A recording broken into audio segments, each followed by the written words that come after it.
khỏi chứ khắp bài tô tạc trao thanh lại vì nồng ý nổ trên hơi xương mười sao sám cầm lần cầu này vì nồng cơ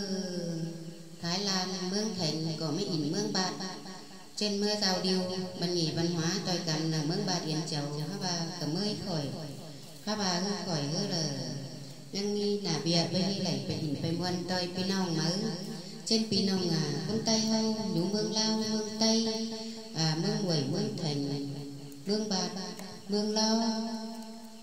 tăng lời cả ma súng hộp khắp xe ỉn nguồn trên chim mi bảng hồi khắp xe ỉn nguồn cứ mương lo bưng lời bàn cứ chưa khỏi bài ha khỏi nữa là bắt bài lầy phải đòi pi tây nông trên khỏi chi số khắp bài nâng pha quang thảm hà pi nông nơ và phải theo dõi kênh khỏi chẳng ở cạnh phăng nơi pi nông ôi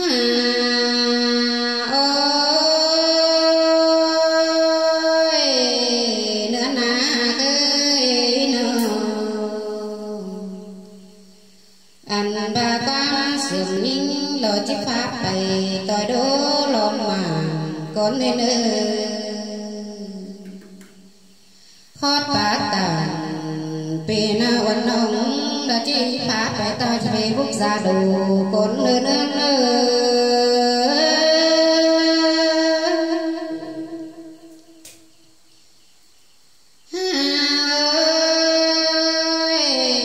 khót pin đèo khót bao đến nữa na nó khót đầu đơm cơn cáo hẹn lại đến nữa hùa cô những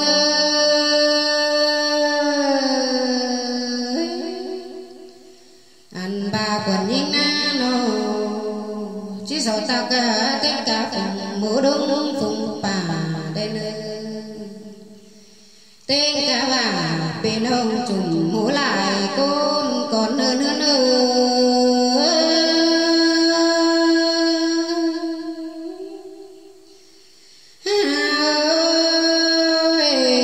tao pi cái nông nào đua hao ơi nó phải câu nào giữ nào tục ban ơn ai là quan hồ và có những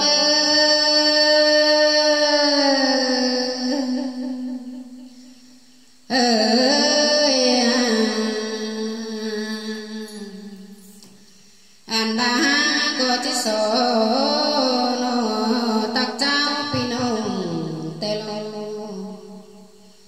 anh đã còn nhìn đi na nó khỏi đến phú phùng bá đơn hè ba dỗ lắc cầm phượng pha mương mua sơn là tê lo nữa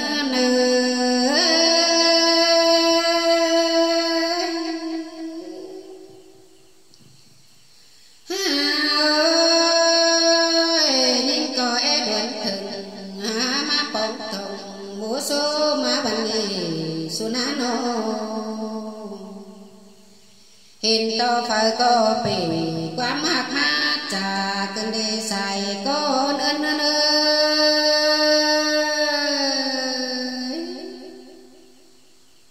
phải có ba quám bản quám ăn hát tồn cơn đê nữa na nó ha có đón cửa đầy hiện bao chùm hút tính lại cơn đê nữa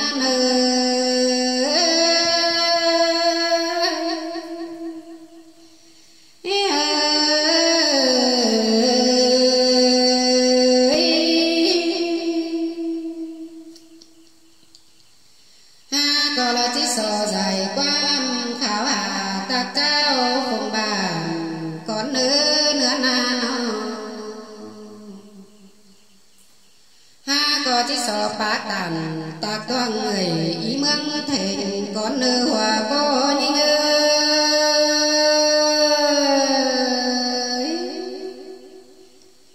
và có phải mình nên xuống giường đam đơi hồi lá quan ơn na nó và có coi ruộng chẳng căn ná bỏ bàn thầy ló quan ơn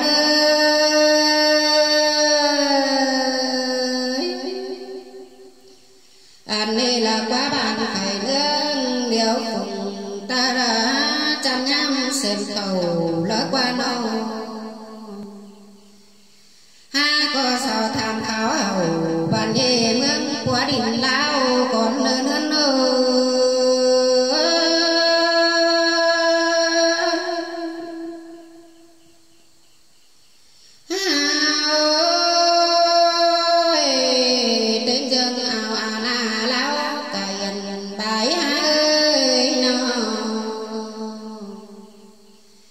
hiện to ai cái nương thái là nương cày ha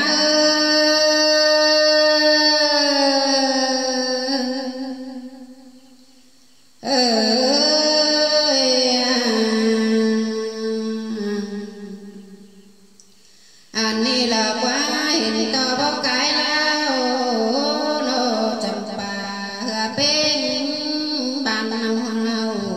tê đô hiện to hung hung tầm khá cây mưa ba yên chầu tê lô nữa nữa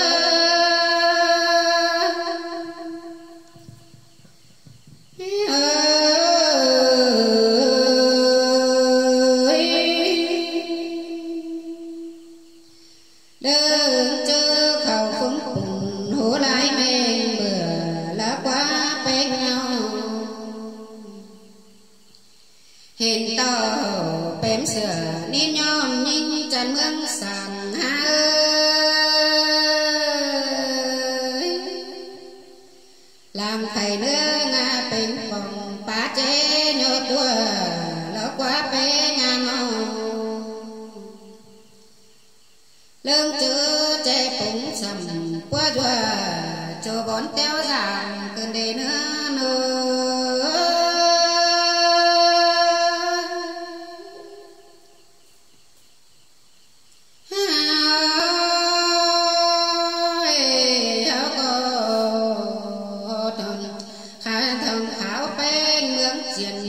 xe tìm tàu con anh đi là quá nó tham khảo chầu bên ông hướng lấy lại chầu con nữa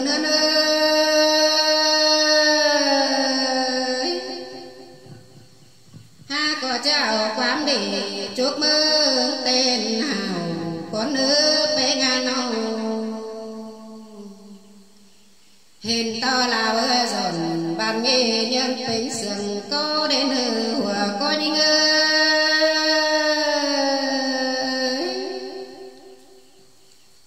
hao có nhân tướm nhớ mừng bì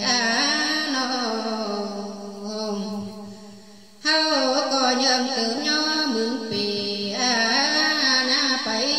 khe không sang nữ nhưng có so chú không bì đông bùn hừa cắn bì lo nơ nơ nơ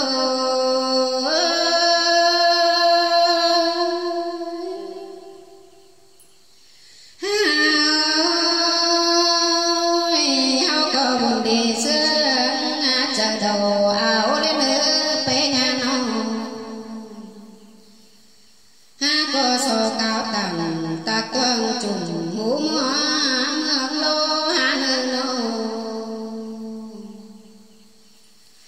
chàng nhớ giang gần khắp xe bằng nghề cơn đề nữa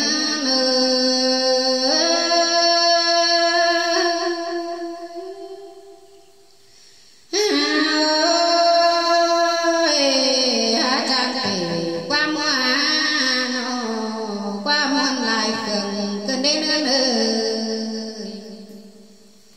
sân xài bê nhà ý ảo dỗ tăng Hà Nội tê đô nữa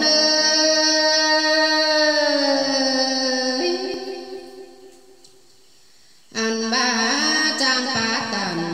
ông nhà quan muôn lại giống cơn đê ha có sổ cao tần to nê đầy bóng đang bị đến nơi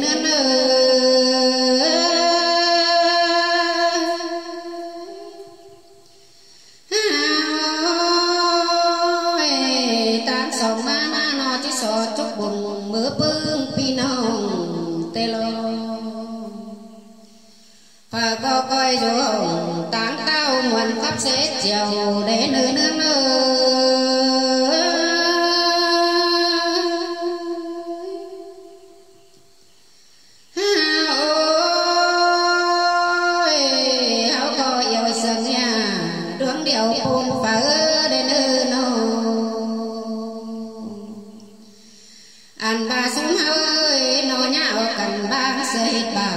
sang nữ giàn to mắn mộng đến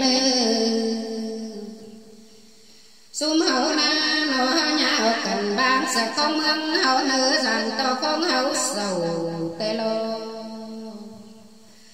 hao có nhà bám già hậu té châu bầu phụ nén là sang nữ nữa nữa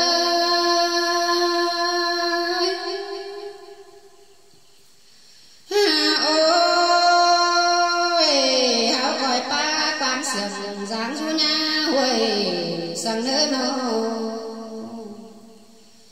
và có coi chút tuổi càng hát chung soi bồng đến nữ là nhìn nhô và có những ơi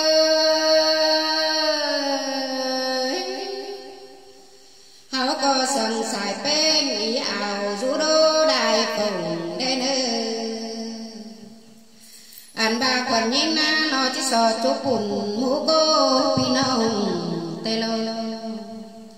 chỗ chỗ so chút hồng pi nông trùng hú xuống là háo nữ phở có coi mặn để nữ xòa có nhìn ơi phở có coi dư nữ chẳng coi dư kinh khẩu na mướn háo là lên nữ bê mê nô háo có chẳng ảo cảm dương kinh bà này nồng này na háo bàn đây nơi chẳng coi chớ cảm dương vững bản mướn khăn phàng mờ háo là đi giờ xuống mơ